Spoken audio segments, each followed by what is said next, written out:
दोस्तों ये Kine master का 5th पार्ट है और इसमें आप स्टिकर यूज़ करना, टेक्स्ट लिखना, टेक्स्ट को एनिमेट कराना और हैंड राइटिंग टूल फीचर का यूज़ करना सीखेंगे।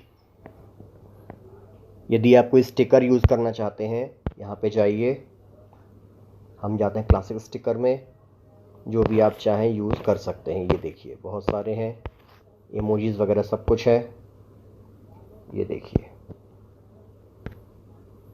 यदि आप इसे एनिमेट कराना चाहें तो आप एनिमेट वगैरह भी करा सकते हैं। यदि आपको और भी स्टिकर चाहिए हैं तो आप यहाँ से ले सकते हैं। ये देखिए, ये सब मैंने एसेट स्टोर से डाउनलोड किए हैं। दोस्तों यदि आप टेक्स्ट लिखना चाहते हैं तो यहाँ आइए, टेक्स्ट पर टच करिए।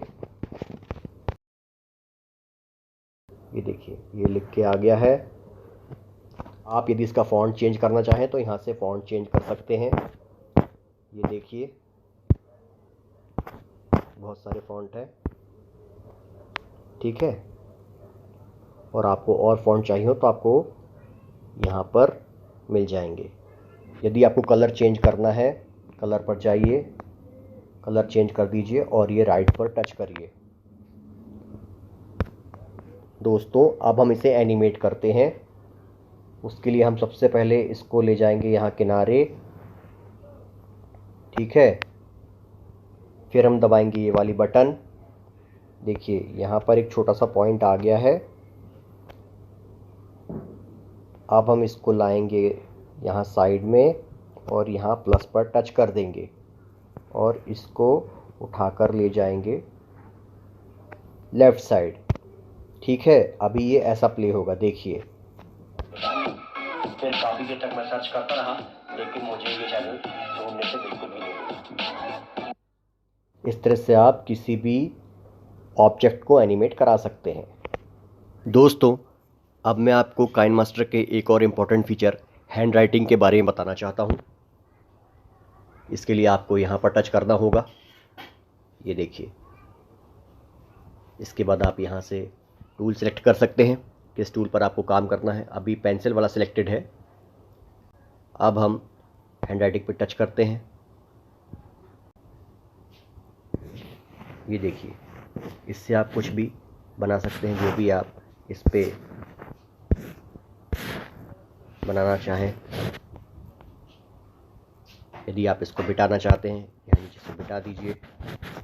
यदि आप पूरा एक बार में मिटाना चाहते हैं, इसके बगल वाला दबा दीजिए, ये पूरा मिट जाएगा।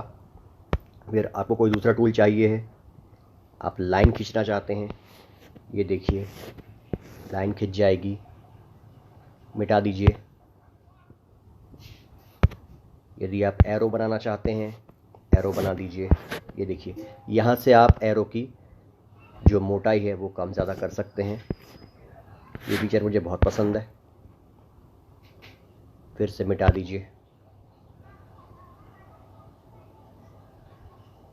यहाँ से आप कलर चेंज कर सकते हैं, किस कलर में आप ड्रॉ करना चाहते हैं।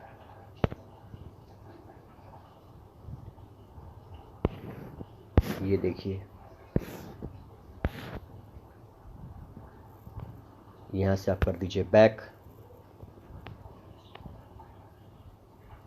अब दोस्तों इसमें एक चीज़ और है कि यदि आप एनिमेशन चाहते हैं तो आप एनिमेशन भी कर सकते हैं। ये देखिए, आप एनिमेशन पे जाइए, ड्रॉ बाय स्ट्रोक करेंगे तो कुछ इस तरीके से ड्रॉ होगा। यदि आप ड्रॉ इन ऑर्डर करेंगे तो इस तरीके से ड्रॉ होगा। ये काफ़ी यूज़फुल फीचर है, आप यूज़ करके देखिएगा। यदि आप बॉक्स बनाना चाहते हैं तो आप बॉक्स भी बना सकते हैं। ये देखिए, खाली बॉक्स बनाना है, खाली बॉक्स बन जाएगा। ये देखिए, जो भी डिज़ाइन आप चाहते हैं आप यहाँ पे क्रिएट कर सकते हैं। मिटा देता हूँ, ये चला गया। आप अपनी ज़रूरत के हिसाब से कोई भी टूल इसमें से सिलेक्ट कर सकते हैं। ओके दोस्तों, मिलते हैं एक नए वीडियो में।